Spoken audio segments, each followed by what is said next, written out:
नमस्कार, मैं पीयूष मणि अवस्थी। बहुत बहुत स्वागत है आपका इंडिया जंक्शन में। संसद का मानसून सत्र आज से शुरू हो चुका है। विपक्षी दलों ने नेता सरकार पर हमलावर होकर संसद सत्र के पहले दिन सोमवार को विपक्ष ने नीट पेपर लीक का मुद्दा उठाया है। यहां तक अखिलेश यादव ने यह भी कह दिया कि ये सरकार कोई रिकॉर्ड बना पाए या ना बना पाए, लेकिन पेपर लीक का रिकॉर्ड जरूर बनाएगी। संसद में मचे घमासान को देखिए इस रिपोर्ट में। संसद का मानसून सत्र आज से शुरू हो चुका है। विपक्षी दलों के नेता सरकार पर हमलावर हो गए हैं। संसद सत्र के पहले दिन सोमवार को विपक्ष ने नीट पेपर लीक मुद्दा उठाया। समाजवादी पार्टी अध्यक्ष और कन्नौज सांसद अखिलेश यादव ने लोकसभा में मोदी सरकार पर बड़ा हमला बोला। मोदी सरकार को निशाने पर लेते हुए अखिलेश ने कहा कि ये सरकार पेपर लीक का रिकॉर्ड बनाएगी। अध्यक्ष महोदय, ये सरकार किसी और का रिकॉर्ड बनाए न बनाए, लेकिन पेपर लीक का रिकॉर्ड जरूर ये सरकार बनाएगी। दरअसल नीट मुद्दे पर शिक्षा मंत्री धर्मेंद्र प्रधान जवाब दे रहे थे। इसी बीच उन्होंने कहा कि पिछले 7 साल में कोई पेपर लीक नहीं हुआ है, इसके साफ सबूत नहीं है। इस प्रकार के मुद्दों पर लगातार कार्रवाई की जा रही है। उन्होंने मामले के सुप्रीम कोर्ट में चलने की बात कही। इस पर अखिलेश यादव ने बड़ा हमला बोला। वहीं धर्मेंद्र प्रधान ने अखिलेश शासनकाल में पेपर लीक का मुद्दा उठाते हुए कहा कि हमारे पास इसके सबूत हैं।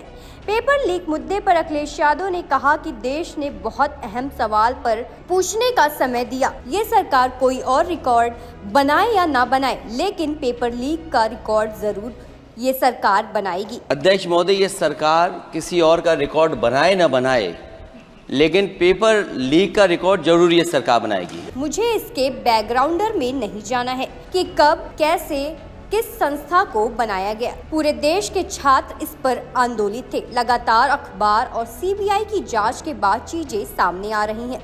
लोग पकड़े जा रहे हैं, जेल भेजे जा रहे हैं। अध्यक्ष महोदय, मुझे बैकग्राउंड में नहीं जाना है कि कब, कैसे, किस संस्था को बनाया गया है।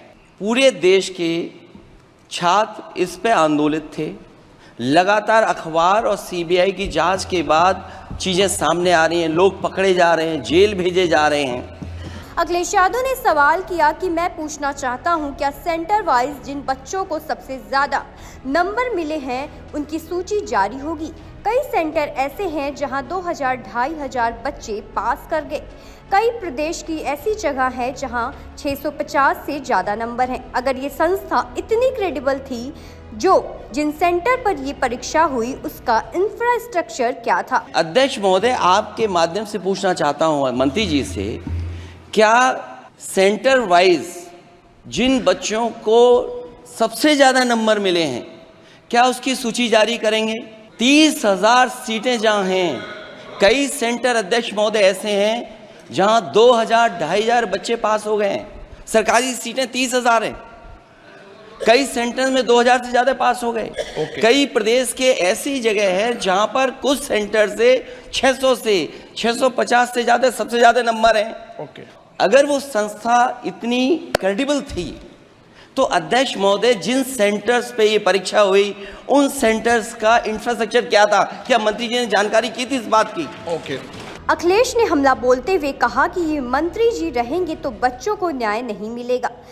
अध्यक्ष महोदय, मेरे आपके माध्यम से एक ही निवेदन है कि बिना ये मंत्री जी रहेंगे तो न्याय नहीं मिलेगा बच्चों को। शिक्षा मंत्री धर्मेंद्र प्रधान ने कहा कि अभी सुप्रीम कोर्ट में मामले की सुनवाई होगी। सुप्रीम कोर्ट ने कहा कि पूरे छात्रों की सूची को उपलब्ध करा दो।